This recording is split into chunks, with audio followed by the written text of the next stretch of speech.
This is going to be a video tutorial on how to convert a Google Docs into a Word Docs using Google Docs. I'll be using a desktop PC for this. Let me jump over to my browser here. Okay, I've got Google Docs opened up on my browser here. To convert a Google Docs into a Word Docs, it's very easy to do. What you need to do is go up to the File tab up in the upper left-hand corner. Click on it, go down to Download, and then go across to Microsoft Word Docs and click on that.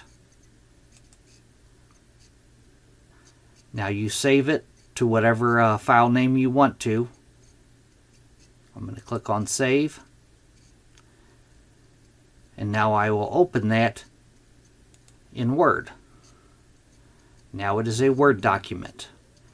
That is how you convert a Google Docs into a Word Docs. Thanks for watching.